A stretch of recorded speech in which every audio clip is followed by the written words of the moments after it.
নমস্কার, আমোদ ওড়িয়া নিউজে আপনাদের সকলকে স্বাগত। আমি ঋতু। শুরু করছি আজকের কিছু বিশেষ খবর। 10 মিটার এয়ার রাইফেলে সোনা জিতলেন ভারতের অবনী লেখারা।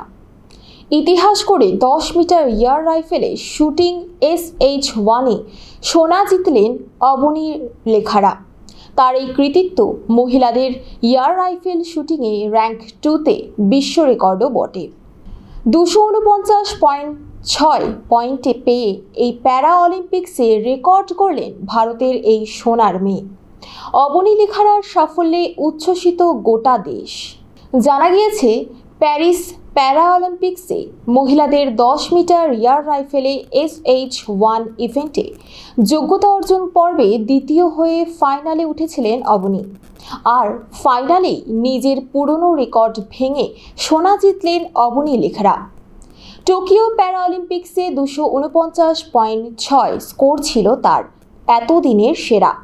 এবার প্যারিসে 249.7 স্কোর করেছেন অবনী। রূপো পেয়েছেন দক্ষিণ কোরিয়ার উনরি লি। তার স্কোর 246.8। 228.7 স্কোর করে ব্রোঞ্জ জিতেছেন মোনা আগরওয়াল। একই সঙ্গে একই ইভেন্ট থেকে জোড়া পদক আশায় খুশির হাওয়া ভারতের ক্রীড়া মহলে। অবনীকে নিয়ে যে ভারতের প্রত্যাশা ছিল অনেকটাই, তা বলাই যায়। কারণ টোকিও প্যারা অলিম্পিক্সে 10 মিটার এয়ার রাইফেল SH-1 ইভেন্টে তো তিনি সোনা জিতেছিলেনই, অন্যদিকে 50 মিটার রাইফেল 3 পজিশন SH-1 ইভেন্টে ব্রোঞ্জ এনেছিলেন অবনী। তাই প্যারিস প্যারা অলিম্পিক্সে তার এই নজির অবাক করেনি কাউকেই। অবনী লেখারার সাফল্যে উচ্ছ্বসিত গোটা দেশ। তার সাফল্যে টুইট করে অভিনন্দন জানিয়েছেন প্রধানমন্ত্রী নরেন্দ্র মোদী। তিনি আমাদের সকলের গর্ব। এবার আমরা কথা বলবো ভারতের প্রথম মহিলা IPS অফিসার কিরণ বেদির সম্পর্কে। কিরণ বেদি এমন একজন সাহসী মহিলা ছিলেন যিনি আজও সকলের কাছে অনুপ্রেরণা হয়ে আছেন। ভারতের পুলিশ পরিষেবায় প্রথম মহিলা অফিসার হিসেবে ভারতীয় ইতিহাসে একজন বিশিষ্ট ব্যক্তিত্ব তিনি।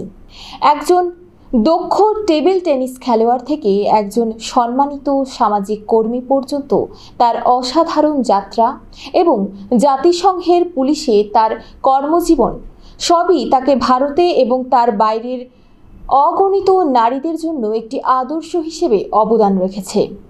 তিনি প্রথম ভারতীয় মহিলা যিনি জাতিসংঘের পুলিশের প্রধান হিসেবে দায়িত্ব পালন করেছিলেন। কাচের ছাদ ভেঙে দিয়ে অনেকের অনুসরণ করার নজির স্থাপন করেছিলেন। তিনি একজন প্রশাসক, মাদকদ্রব্য কর্মকর্তা এবং সন্ত্রাস বিরোধী বিশেষজ্ঞ হিসেবে অত্যন্ত নিষ্ঠা ও সততার সাথে জাতির সেবা করেছিলেন। এই জাতীয় বিশিষ্ট ব্যক্তিত্বের জীবনীগুলি সিভিল সার্ভিস পরীক্ষার জন্য প্রস্তুতি নেওয়া প্রার্থীদের জন্য গুরুত্বপূর্ণ অবদান হিসেবে কাজ করে। তিনি তাদের অনুপ্রেরণা। আজ এই পর্যন্তই। পরবর্তীতে ফিরব অন্য খবর নিয়ে। ধন্যবাদ।